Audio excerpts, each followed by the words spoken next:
Yeah, this is annoying. I don't like that. Alright, I don't think it worked, guys.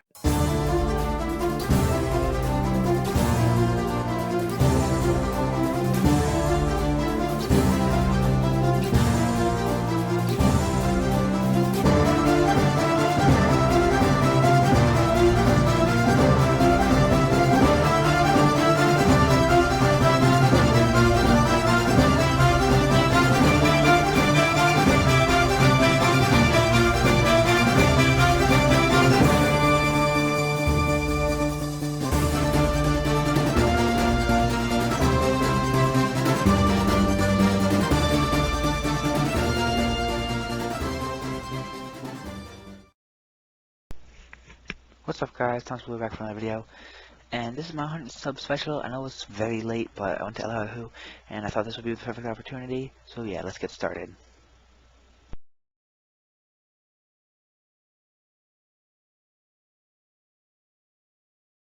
So when we got there on Friday, there was a TARDIS recovery vehicle, or just the TARDIS car as I called it, and then we met this person.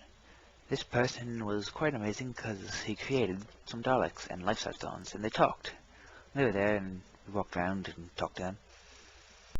Exterminate him so we can see Peter Capaldi. Yeah. No.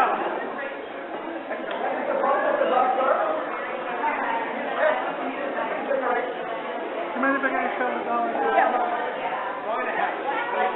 Give it a minute. Give it a minute. Open it.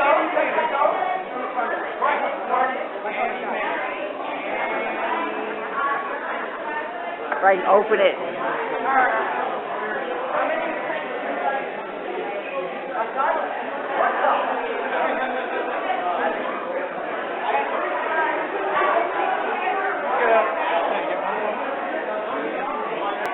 How many toilets have you cleaned with that plunger? I have brought it on as a skilled doctor. I have not flushed any toilet. And he also created one of my favorite characters from Doctor Who, K9. So we went around and started looking at some costumes. Some lady had a TARDIS costume. There was this guy, I forgot his name, I think he's like the king of something. And there's an amazing Whisperman costume.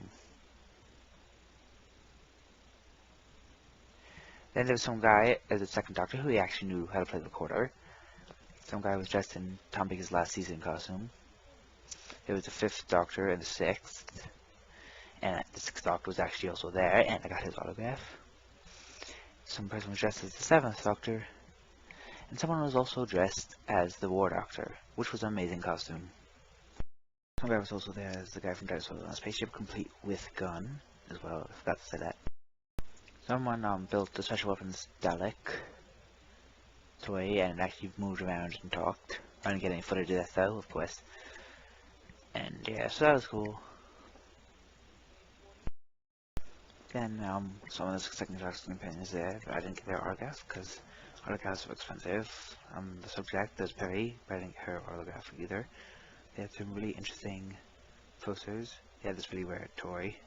Those posters were interesting. But then we played a game called Spooky Beans, where you had to make up your own story, and mine went something like this.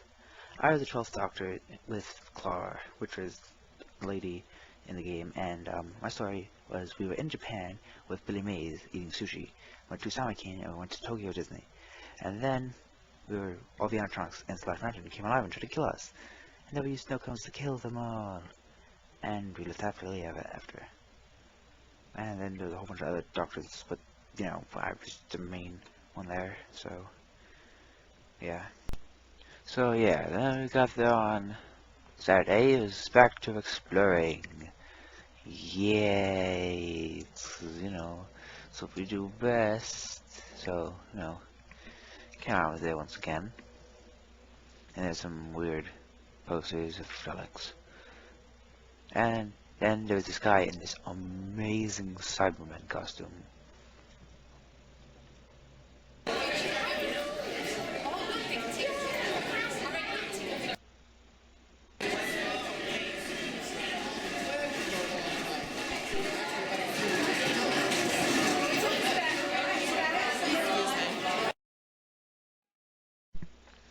and then it was back to exploring, and everyone tried to sock the door open and kept reversing the polarity, so obviously that didn't go so well, as you can see.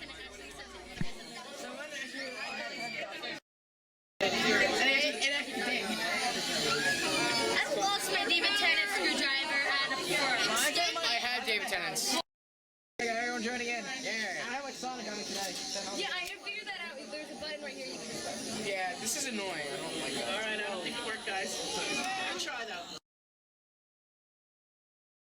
So then after that we went to some panels, and for your enjoyment I'm going to leave them unedited, and I'll be back with you in a little bit. Have fun. Get a good seat. Get a good seat. There you go. Yes. Get our seat. I have a lot of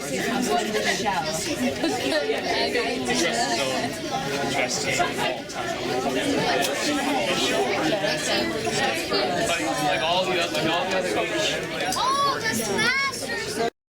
Bigger room to accommodate everybody who wants to come to this panel. Just hang tight for just a second, we're going to find out. So, but it is really cool that all you guys came and you want to learn how to build cars. Ladies and gentlemen, we are moving across the hall to a larger and cooler room.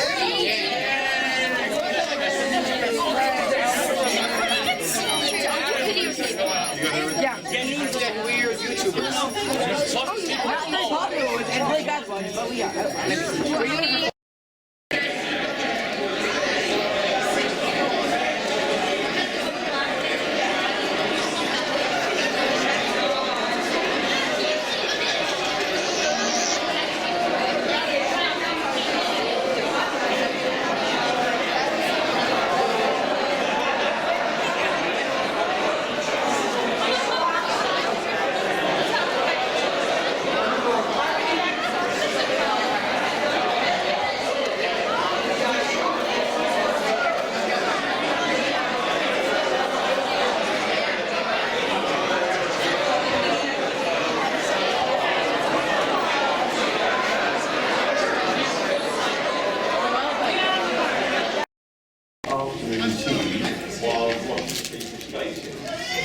To the right of the wall in the picture is this enormous cavity which was the skating rink itself, but now houses BBC Symphony Orchestra.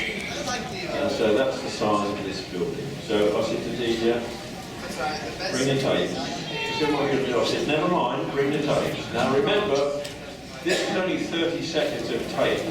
What you heard was a 2¼ minute extended version. So bring the tapes and we'll unwind them down the corridor. It was red, I lied. I said, now we've laid all 3 tapes out side by side, you can see all the joints. Now musically and visually, these edits must make a visible pattern.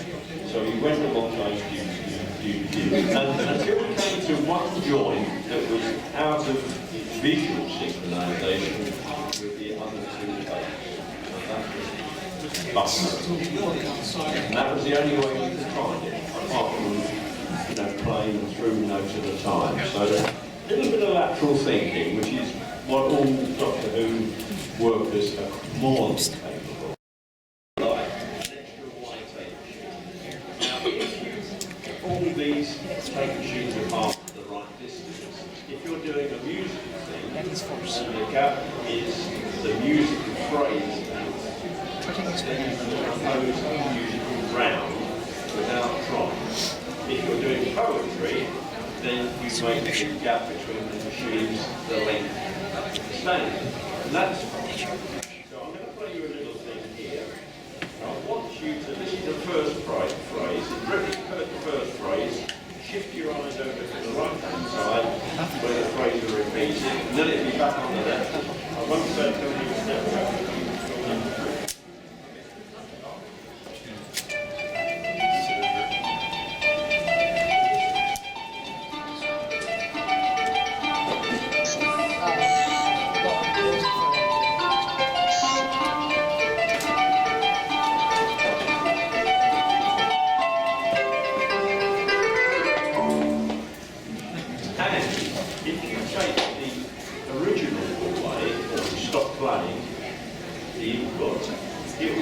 keeps feeding back and self-generating, but it will always maintain the frequency and the tone colours of the original. So if you know where to set the faders right, you can go and have lunch. Come back and have a half-hour sinfonietta. This is what it looks like. There's the left-hand machine, and then if you go on and look at the right-hand machine, that's how it works. Now, somebody was probably going to say, what's the string for? The answer to that is, when we first tried it, this is a big Gabriel studio in England, the tape fell in between the machines, because this little silver jockey arm had to be tensioned before the right-hand reel started going round. So that's what makes the string. This is what the BBC set designers think the radiophonic workshop is.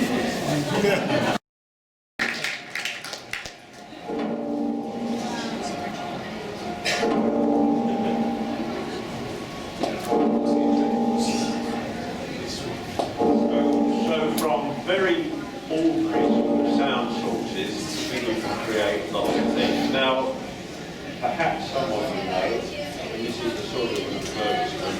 I'm now a member of the Radiophonic Workshop band.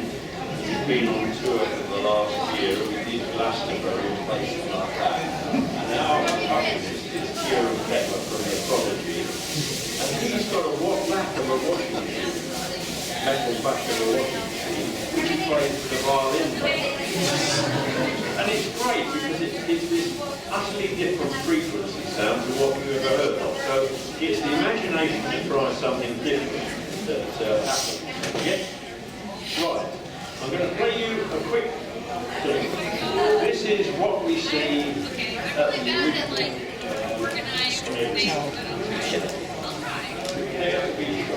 Is this Dr. Mistress? No, that's 7 O'Clock's intro picture. That's perfect. Start singing. Oh, that's cool. Oh, this is part 1 on 1 episode. Indians, right?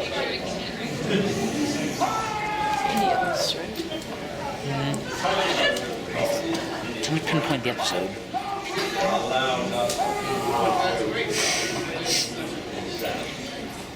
And this rattles on with this.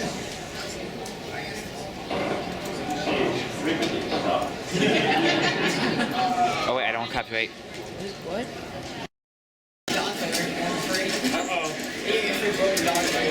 Really? What?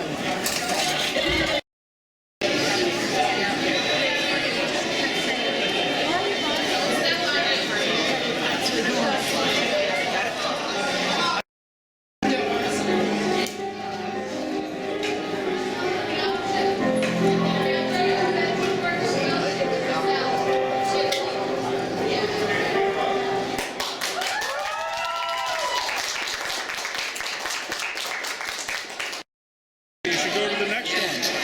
We got a horrible one. Did you get it? Just watch it really. I don't know what's going on. It's something. It's something. And then the opening scene, yeah, like the sound, great. Change. Yeah, so it's really interesting. Go ahead, please.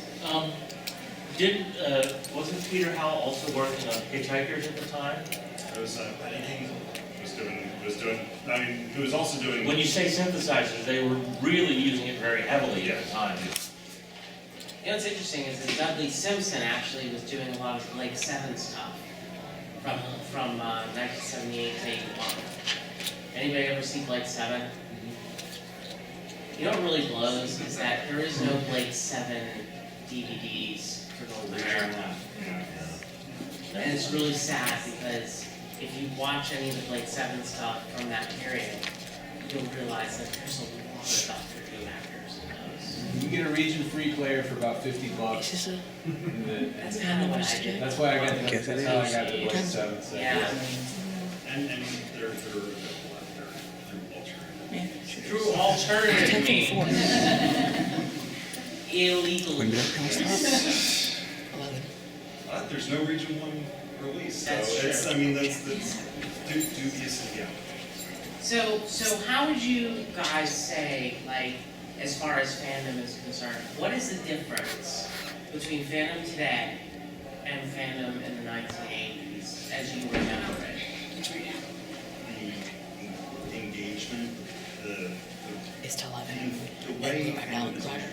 Delgado, and we're done. I mean, we had so many fewer channels for information in the 1980s. We had months-old copies of Dr. Who magazine you might have to go to the comic book store to get, or you had your fan club newsletters. Or spent a lot of money for that thing that got sent. Yes. Dr. Who magazine still be cheap, but it was even worse. Cheaper on the iPad today, just so you all know. $40 for a year. That's pretty good. You'd either be waiting for your Doctor Who Fan Club of America, or Whovian Times, Oh my goodness, wow. or you'd be waiting for your regional, fan club newsletter to find out what's going on. I remember getting like going into Princeton newsletter in the mail, and sitting there. That's how I learned that Robert Holmes had died. It was like months after the fact. I'm sitting there in homeroom or something, and I had just gotten the mail. Sit down in homeroom. Oh, it's September. It's like 3 months later after he died. Yeah. Robert Holmes passed away in 1986. Very sad. How about you? I remember but I remember two things specifically. There's the sense of, because there were a lot of episodes, you could not there was no internet. You could not watch these episodes on the internet. You discussed things with people on DVSs and newsgroups and all that stuff, but there was no streaming video. Your local library might have had a few VHS tapes, maybe if you were lucky, or you waited for PBS to show them, or you had a friend, like I was lucky enough. One of my dad's friends at work, she taped every single episode, and we just borrowed stuff. But for a lot of the time, you had this sort of, what is the fan consensus about this episode? This episode must be good because Peter Haining said it was good in his book, Celebration, and this episode must be bad. Which is why for years and years and years and years, people thought that Gunfighters, which is an old episode, it's actually kind of clever, was the worst episode ever. Because I guess Peter Haining hadn't even seen it, but he knows the ratings were bad, and it's like, oh, it must be the worst episode ever. Yes. Boom, print. That is what people believed for so long. And then, like, the whole thing about Celestial Tornado too, which everyone thought, this looks great. We saw some production stills. And then people actually found the starting episode and were like, that kind of not really having all that, you have to piece together any sort of fan consensus can be this uninformed thing. Peter Haining was always like the Bible between Doctor Who Celebration, the Key to Time book, and then the Doctor Who program guys, the John Officier. Those were like the holy tones of Doctor Who fandom in the 1980s, and that's where you found out. That's the only place you can go to find out anything.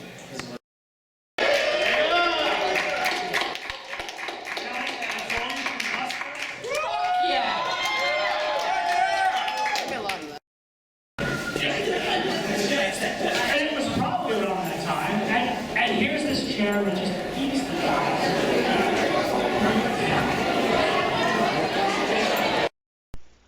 So yeah, after that, and went to go some more panels.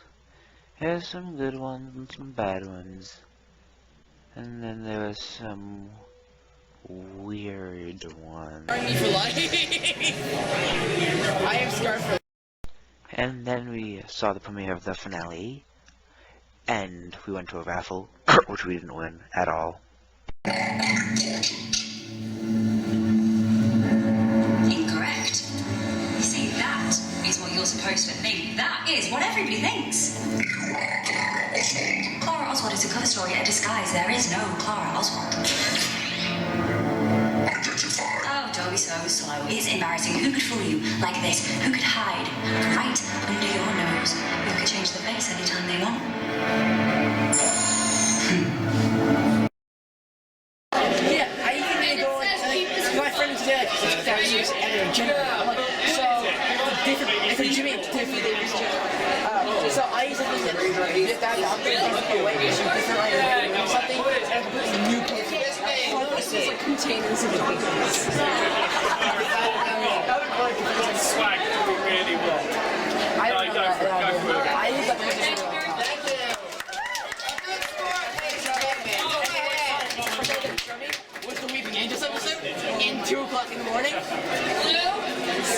983.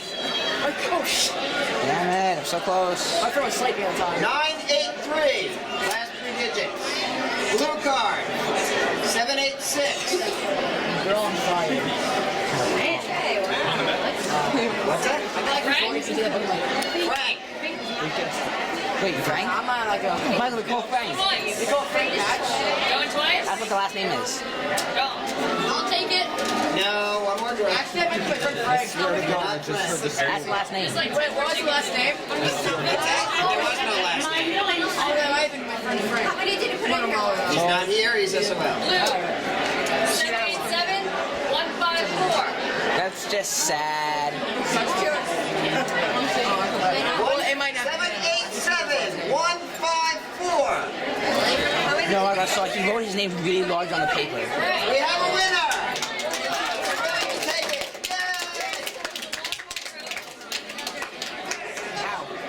Good job. All right.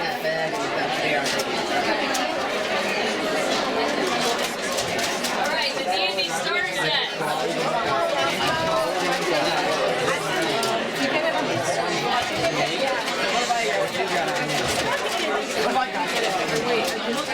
Starter set D&D.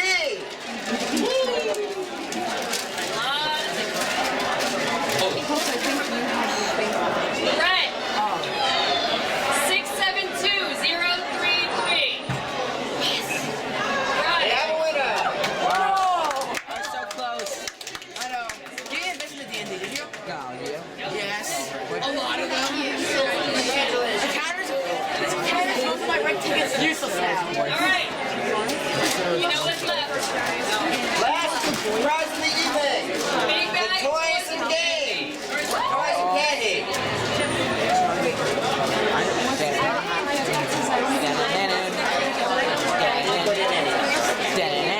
I want to win this one. Well, if you're going to win, I didn't even. tomorrow at 2. Blue. 787 063. So close. Has a name. 787. 063. We're not saying Luna. That's me, yay!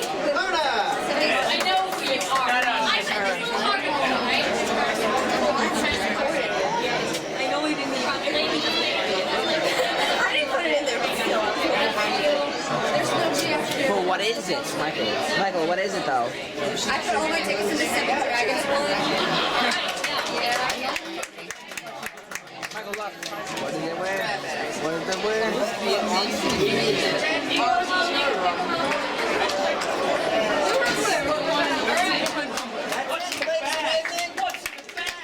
We're having another raffle tomorrow. This thing, the toys and the starter set tickets in bags. Are you guys going to the parking lot?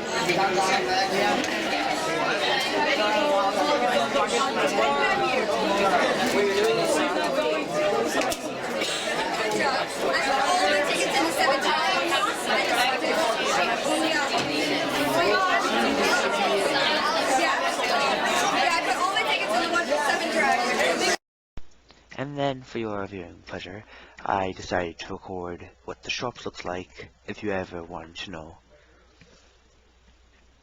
Also, Daffodils was there, as you just probably saw. Hey, Molly. I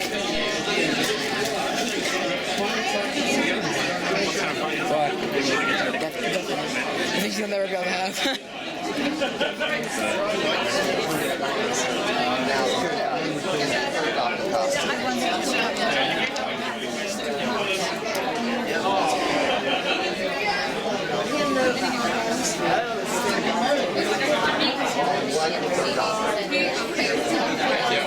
There's a kid who's actually managed to get another visit because he's like on his phone. He was like rounding around. He was like, it was a woman who was at dinner with us on our table. And I haven't seen her since this morning. She came and bought some this morning, but I haven't seen her since.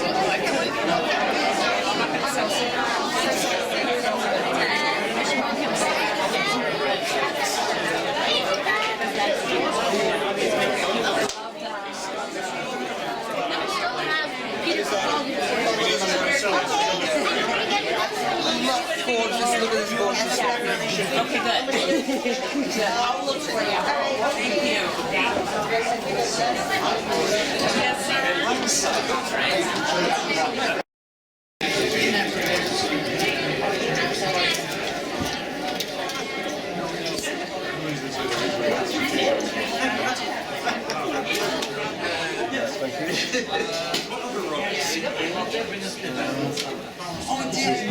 He's used his coins.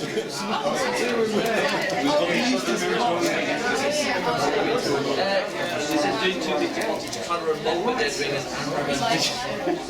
It came from Australia something, so that was fun. And also just sold a book thriller to plants. Sphere, they did the English one. Right.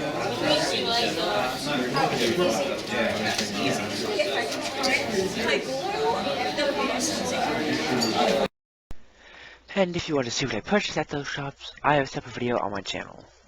I'm not going to leave a link in the description because links don't like to work for me on my channel. But anyway, then we decided to play Apples to Apples at the board game section. And that was fun, I think. And then, funny story. So, there was this amazing Cyberman costume with a voice changer and everything, and he was with, Leela. See? And, we were in the elevators, which are not that big. They're maybe the size of, a closet or cupboard. And we got stuck in the elevator with them. We're not stuck, but, and about another 3 or 4 other people. And I was getting jabbed in private places with Leela's bow. Not on purpose, but it wasn't very comfortable. And Cyberman's breathing was very awkward. And also, T.A.R.D.I.S was there, and I met him, and got his autograph. And then we saw Paul McGann walk past us, which, you know, was interesting. Then we met this kid who made that Cyberman you saw earlier.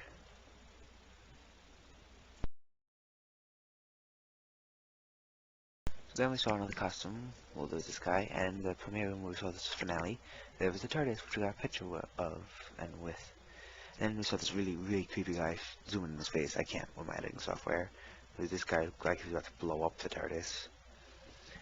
And another costume who looks like he's possessed.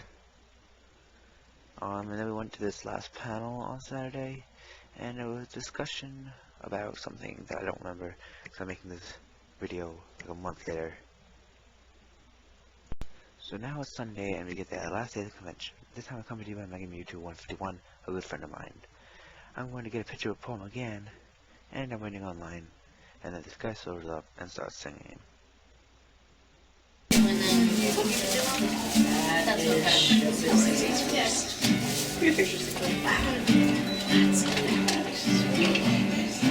He's the last of his kind around, and some people call him the oncoming storm. He's witty and charming, and he's got a sexy accent. And we also really love his red bow tie. Oh yeah, oh yeah. He's the doctor, it's doctor. And his companion, the doctor's great holiday. The doctor has come to save the day. Oh, it's the doctor, it's Doctor Who. Yes, the doctor, it's Doctor Who. Oh, we love you so.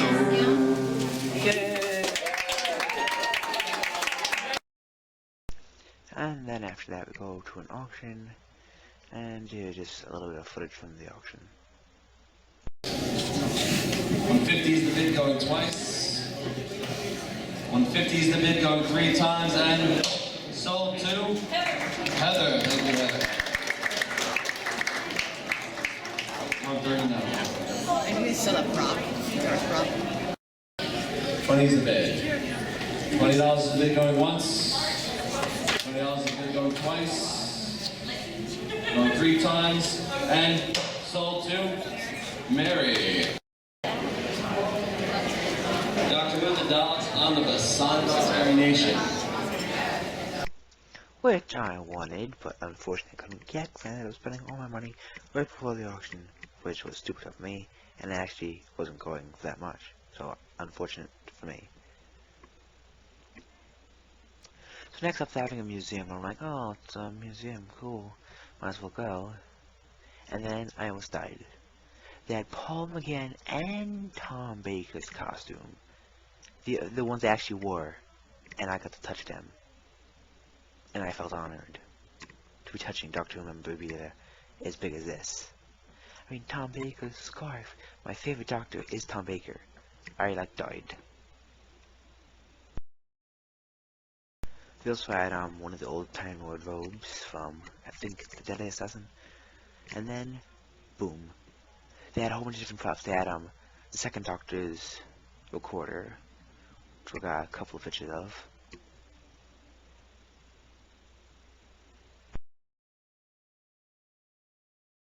And then I almost died once again, having the fourth Doctor and a sonic screwdriver, which I got to touch. They had the sonic probe, celery, the fifth Doctor actually wore, the third Doctor's sonic. They had the flatline TARDIS. They had the 10th sonic from my friend obsessed over, the War Doctor, the Pocket Watch, River Song's Diary, and you can see the Pocket Watch better there. The fourth again, which I got to touch and I was obsessing over it. The thirds, which I also liked, because I like the third, he's my second favorite Doctor. They had all the TARDIS keys from the time. And then after that, we had to go for lunch at McDonald's. Because why not? So then we saw an amazing Madame Vastra costume. Which, you know, was cool. And there was a third Doctor costume, and I was just as the fourth, so if I died, I would regenerate to him. Anyway, that's the end of my trip. It was an amazing trip. Elihu 3. Hope to see you there. Thank you for 100 subs. I know this is extremely late, but I've been very, very busy, and I didn't really have anything good planned, and I had some other things, but I decided not to make it cheesy and wait and work hard. This has taken me a very long time to make. And yeah, so thank you for the support, and hope we make it to 200 soon, maybe even 150, but who knows. Anyway, you guys are the best. Thank you all for watching, and I'll see you all next time. Goodbye, everyone.